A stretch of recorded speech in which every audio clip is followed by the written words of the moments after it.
এরকে সোজা করব না যারা সিও কে না বলেন, হ্যাঁ? তো এটা এসআইআরটা এই যে আপনি সমস্যার কথা বলছেন, তার সমাধানটা কোন পথে আপনি দেখছেন? সমাধান অটোমেটিকলি হয়ে আছে।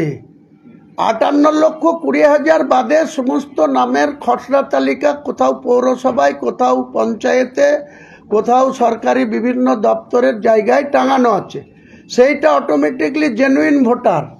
এই 58,20,000 বাদ দিয়ে যে ভোটার, আর যেটা 18 বছর পুজবে যাদের 1/1/26-এ, তাদের যে নতুনভাবে যে বার্থ সার্টিফিকেট দিয়ে যে ফর্ম ফিল আপ হবে, সেই সংখ্যাটা যা দাঁড়াবে সেটা 14 ফেব্রুয়ারি তালিকা প্রকাশ হয়ে যাবে।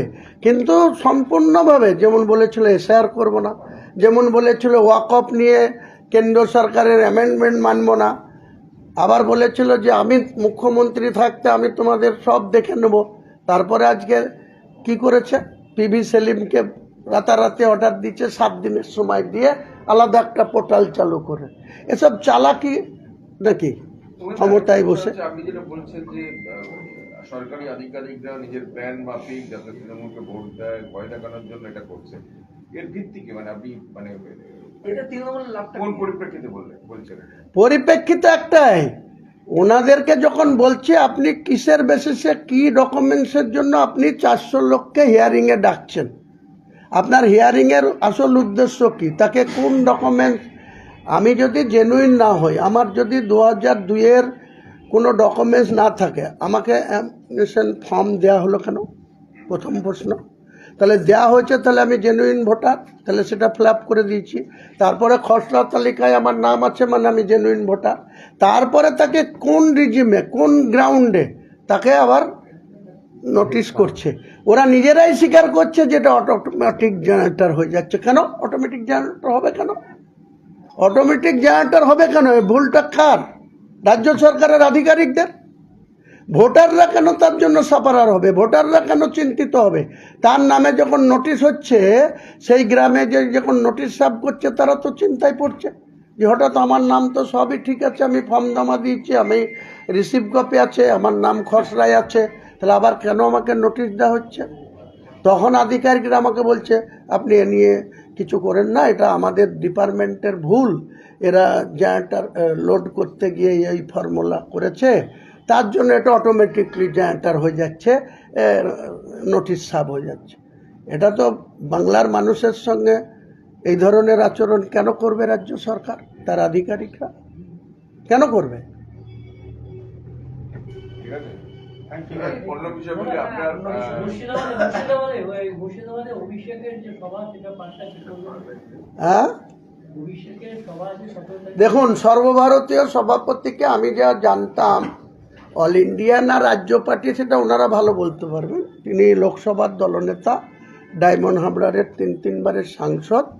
তিনাকে আমরা যখন তৃণমূলে ছিলাম, তখন কোনো বিষয় নিয়ে একটা কি বলে, কোনো যোগাযোগ করলে বা মেসেজ দিলে কখনো কখনো 3 দিন পরে তার রিপ্লাই পাওয়া যেত, কখনো কখনো 7 দিন পরেও তার রিপ্লাই পাওয়া যেত না।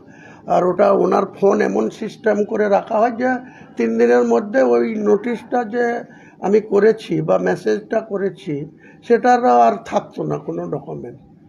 আমরা নর্মাল ফোন ইউজ করি, সেই ফোনের মধ্যে একটা টিক চিহ্ন উঠে, কেউ যদি আমাকে একটা কৃষ্ণেন্দু আমাকে একটা হোয়াটসঅ্যাপ করলো, আমি এটাকে টিক চিহ্ন উঠে যাবে। কিন্তু ওনাদের ফোনে এমন সিস্টেম করা আছে, তুমি অ্যাকসেপ্ট করলেন না, দেখলেন কি দেখলেন না, এটা জানাই যায় না, বোঝাও যায়। হ্যাঁ, হলো, ওটা নিয়ে ছেড়ে দেন। আজকের দিনে মুর্শিদাবাদ জেলার সাংগঠনিক যারা সভাপতি, আমি যখন 2 বছর ধরে মমতা ব্যানার্জিকে আর অভিষেক ব্যানার্জিকে বলেছিলাম যে মুর্শিদাবাদ জেলার সাংগঠনিক 19শে জানুয়ারি 2024 কালীঘাটের বাড়িতে বলেছিলাম, মমতা ব্যানার্জি আমাকে বক্তৃতা দিতে দিয়েছিলেন। সেখানে জঙ্গিপুর আর বহরমপুর দুটো সাংগঠনিক জেলার প্রায় 250 জনকে নিয়ে কালীঘাটের বাড়িতে মিটিং হয়েছিল 19শে জানুয়ারি 2024। সেখানে প্রথমে বলতে দেওয়া হয়েছিল জাকিরকে, জঙ্গিপুরের বিধায়ক, তারপরে বলতে দেওয়া হয়েছিল মুর্শিদাবাদের এমপি আবু তাহেরকে, তারপরে হরিয়ারপাড়ার এমএলএ নিয়ামতকে, সেখানে অপূর্ব সরকার সাংগঠনিক জেলা সভাপতি, তাকেও বলতে দেওয়া হয়নি। খলিলুর রহমান প্রেজেন্ট ছিল জঙ্গিপুর সংগঠন, তাকেও বলতে দেওয়ানি। এই তিনজনকে বলতে দেওয়ার পর মমতা ব্যানার্জি আমাকে বলতে দিয়েছিল, যে আমাকে বলতে। আমি যখন বলতে উঠেছি তখন আমি প্রথম প্রশ্ন রেখেছিলাম যে মুর্শিদাবাদ জেলাটায় দিদি যেভাবে পার্টিটা চলছে, আপনার পার্টির কোনো সাংগঠনিক কোনো সিস্টেম নাই, অর্থাৎ কোনো বুথ কমিটি নাই, কোনো ব্লক কমিটি নাই, সব হাওয়ায় ভেসে চলে। কেউ অভিষেক ব্যানার্জি জিন্দাবাদ, কেউ মমতা ব্যানার্জি জিন্দাবাদ, কেউ অপূর্ব সরকার জিন্দাবাদ, এই করে পার্টিটা চলছে। তো আমি যখন এই কথা বলি, সঙ্গে সঙ্গে আমার আগে বা আমাদের তিনজনের বক্তব্যের আগে আমাদের ফিয়াদ হাকিম বলেছিলেন, বক্সিদা বলেছিলেন, আর আমাদের সর্বভারতীয় সাধারণ সম্পাদক বলেছিলেন। তো আর তিনজন যখন বলতে উঠলো তখন কিন্তু তিনি বাধা দেননি। আমি যখন আসল জায়গাটাতে ঘা দিয়ে দিয়েছি তখন একবারে ডাইরেক্টলি আমাকে থ্রেট করা হয়েছিল যে আপনি একদম বাজে কথা বলবেন না, আপনি কিসের ভিত্তিতে বলছেন। আলাম দিদি বলেছিল অভিষেককে যে বলতে দে, ও বলছে বলতে দে, শোনার অভ্যাস কর, তারপরে উত্তর দিবি। কিন্তু ও কোনো মতে আমাকে বলতে দেবে না, বলছে আপনি বলছেন কেন এইসব কথা। বললাম এখানে ববি হাকিম বসে আছে, বক্সিদা আছে রাজ্য সভাপতি, আমি আপনাদের বলছি যে মুর্শিদাবাদ জেলায় কোন বুথ কমিটি আছে, কজন তার সংখ্যা, আর ব্লকের কটা কমিটি আছে, সেই কমিটির মাদারের কমিটিতে কে কে আছে, ইউথের কমিটিতে কে কে আছে, মহিলার কমিটিতে কে কে আছে, একটু যদি লিস্টটা যদি থেকে থাকে তাহলে আপনি দেখিয়ে দেন, আমাকে একটা কপি দেখতে পারি। তো দিদি কিন্তু আমার কথাটার গুরুত্ব বুঝেছিল, তখন বলেছিল যে ববি কী ব্যাপার, হুমায়ুন এই কথা বলছে কেন। আমাকে কেউ সাপোর্ট দেয়নি, না খলিলুর না কেউ। একজন আইজুদ্দিন মণ্ডল, বহরমপুর এখন পঞ্চায়েত সমিতির সভাপতি, তখন সেই সময় বহরমপুর ব্লকের তৃণমূলের সভাপতি ছিলেন, পরবর্তীকালে চেঞ্জ হয়েছে। উনি উঠে দাঁড়িয়ে বলেছিল হুমায়ুন কবির যে কথাটা বলছে এই কথাটার আসল সত্যি ভিত্তি আছে, কারণ আমি ব্লক সভাপতি, আমার কোনো কমিটি নাই, আমার কোনো বুথ কমিটি নাই, সেই রকম কোনো জায়গায় নেই। আজকে এক হুমায়ুন কবিরের হুঁকে, বাংলায় হুঁক বলে, এমন হুঁক পেয়েছে যে যেখানে বারবার বলে সংশোধন করতে বলা হয়েছিল করা হয়নি, এখন সব মুসলিম নেতাদের কোঅর্ডিনেটর বানিয়ে দিচ্ছে রাতারাতি।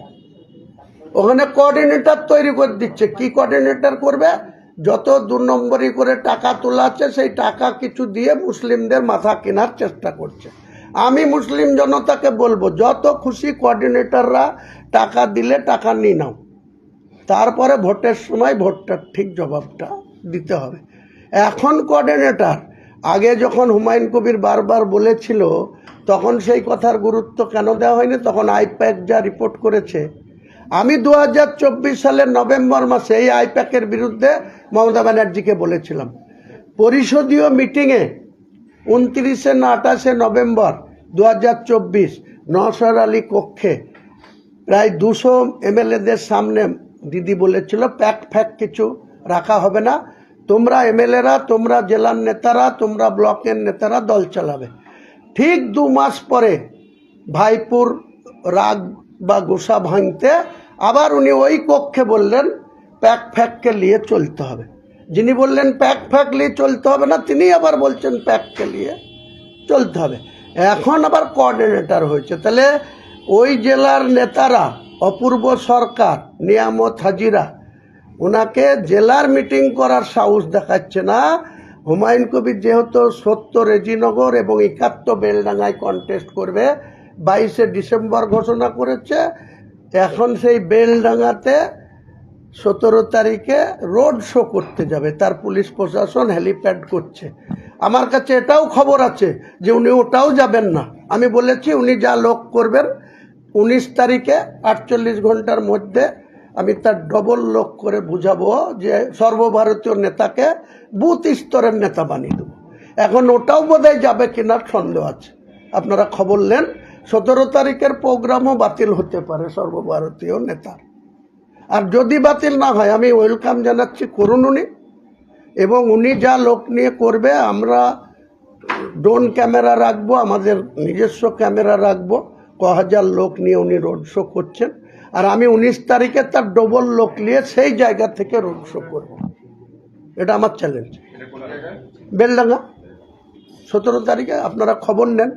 আমি আজকে আবার লেটেস্ট খবর পেয়েছি। চ্যালেঞ্জ করছেন? একদম সর্বভারতীয় নেতা তো অলরেডি জেলার নেতারা তাকে ব্লক লেভেলে নামিয়ে আনছে, এরপরে ওকে আমি বুথ লেভেলে নামিয়ে আনা করাবো। এর আগে তো বললাম না, জেলার লেভেলে একটা মিটিং বা এমএলএদের একটা কথা শুনতো না, এখন কোঅর্ডিনেটরদের কোঅর্ডিনেট করতে বলছে, করুক না, কত কোঅর্ডিনেট। মায়নদা, আপনি অভিষেকের কথা বলছেন, প্রধানমন্ত্রী আপনার পার্শ্ববর্তী জেলায় আসছেন, কি বলবেন? পার্শ্ববর্তী জেলা মানে মালদা, হ্যাঁ, জানি। তার আগে হুগলিতে আসছেন বোধহয় নাকি? হুগলি তার পরে। পরে মালদা আসতেই পারেন। প্রধানমন্ত্রীরা তো 2021-এ ভোটের আগে ইসকি পার 200 পার বলেছিলেন আর ডেলি প্যাসেঞ্জারই করেছিলেন। তখন স্মৃতি ইরানি মন্ত্রী ছিলেন, আরও দুটা কেন্দ্র ক্যাবিনেটের তাবড় নেতারা, অমিত শাহজি থেকে শুরু করে জেপি নাড্ডারা এসেছিল, আবার আসবে, এটা তো কোনো নিষেধ নেই। আর এ নিয়ে আমি কোনো কথা বলতেও চাই না। আমার নতুন পার্টি, আমি 1 ফেব্রুয়ারি ব্রিগেড করে আমি আগামী নির্বাচনে, আমি আগেও বলেছি আপনাদের, আবার বলছি, আমার সঙ্গে কেউ জোট সঙ্গে আসলে আমরা 294-তে কন্টেস্ট করব। সেটা কোন সিটে কার বেশি গুরুত্ব সেটা দিয়ে ঠিক করে 294-তেই লড়বো জোট সঙ্গে আসলে। আর যদি তা না আসে, 182টা প্রার্থী আমার রেডি আছে। আমি 10টা প্রার্থী ডিক্লেয়ার করেছি, বাকি 172টা প্রার্থী তৃণমূল কংগ্রেস যেদিন প্রার্থী তালিকা করবে তার 48 ঘন্টার মধ্যে আমার পূর্ণাঙ্গ প্রার্থী তালিকা 182 জনের আমি একাই আমার জনতা উন্নয়ন পার্টির পক্ষ থেকে ডিক্লেয়ার করব। আপনি বারবার বলতেন যে আসাদুদ্দিন ওয়াইসির সঙ্গে কথা হয়ে গেছে, জোট হবে, নওশাদ সিদ্দিকীর লোকদের সঙ্গে কথা হয়ে গেছে। সেদিনকে দেখলাম আব্বাস সিদ্দিকীর বাড়িতে গেলেন, সাক্ষাৎ হলো না। তাহলে জোটটা আসলে কার সাথে হচ্ছে? আপনাকে তো 1 ফেব্রুয়ারির জন্য অপেক্ষা করতে হবে। আপনি বললেও উস্কালেও আমি আপনার কথার কোনো জবাব দেব না। আমি কার সাথে জোট করব, কি করব, আমি তো বলছি, আপনি 1 ফেব্রুয়ারি সবার আগে 12টার মধ্যে বড় করে লেন্থ ক্যামেরা লিগে ওখানে ওয়েট করবেন। ওখানে ডায়াসে কারা কারা উঠছে, কোন নেতা উঠছে, সেটা দেখলেই আপনি পেয়ে যাবেন আপনার ক্যামেরা বন্ধ। আপনার জোট সঙ্গী ব্রিগেডে উপস্থিত থাকবেন? যারা আমার জোট সঙ্গে হবে তারা তো 31শে জানুয়ারি লাস্ট টাইম দিয়েছি, তার আগে নিশ্চয়ই অভ্যন্তরে কথা হবে, একবার ছাড়া একাধিকবার হবে। যারা আমার সঙ্গে জোটবদ্ধভাবে ইলেকশন লড়বে তারা ব্রিগেডে থাকবে, আর যদি কেউ না আসে থাকবে না। আমি একাই ডেকেছি, আমি তো মিটিং অর্গানাইজ করেছি, আমি আমার লোক হবে না ফাঁকা যাবে, সেটা তখন আপনারা ফাঁকা মাঠের ছবি তুলে প্রচার করবেন, অসুবিধা কী আছে। ব্রিগেডের প্রস্তুতি আপনার কতটা? বিএডের প্রস্তুতি আমি এনওসি আজকেই পাওয়ার জন্য এসেছিলাম। হঠাৎ করে যে আধিকারিক দেবেন তিনি অসুস্থ, তিনি ছুটি নিয়েছেন। 16 তারিখে টাইম দিয়েছে, আমাকে একটা নোটিশ দিয়েছে। 16 তারিখে 1টার সময় আমাকে ওখানে ডেকেছেন, এই যাব আশা করছি। মানে পাওয়ার ক্ষেত্রে অসুবিধা হচ্ছে না? হ্যাঁ, মানে মাঠ পাওয়ার না, ওনাদের যা ফরম্যাট আছে সেই ফরম্যাট অনুযায়ী এফিডেভিট যা কন্ডিশনাল সব কিছু জমা দিয়েছি। উনি নেই আজ, আমি 6 তারিখে জমা দিয়েছি, আজকে 13 তারিখে পাওয়ার কথা। তা ওনারা আজকের ডেটে একটা নোটিশ ইস্যু করে দিয়েছে আমাকে, আমার নামে, জনতা উন্নয়ন পার্টির পক্ষ থেকে যেটা চাওয়া হয়েছে। 16 তারিখে বেলা 1টার সময় ডেকেছেন। যদিও সেদিন জুম্মাবার, আমি আগেই চলে আসব, নামাজ পড়ে তারপর 1টার দিকে আমাদের অফিসে যাব। আরেকটা কথা উঠছে যে আপনার পার্টিতে এখনো রেজিস্টার্ডই হয়নি। কে বলছে? তৃণমূল বলছে। তৃণমূল কি বললো তার জবাব আমি দেবো না। রেজিস্টার হয়েছে কি হয়নি, কোন প্রতীকে লড়বো, নওশাদের কোন প্রতীকে লড়েছে, কার প্রতীকে লড়েছে, আমি কার প্রতীকে লড়বো, আমার রেজিস্টার হয়েছে না হয়নি তার ইলেকশন কমিশনের দেখার রাইট আছে। ওই তৃণমূলের পাগল ছাগলদের দেখার কোনো কথার কোনো জবাব আমি দেবো না।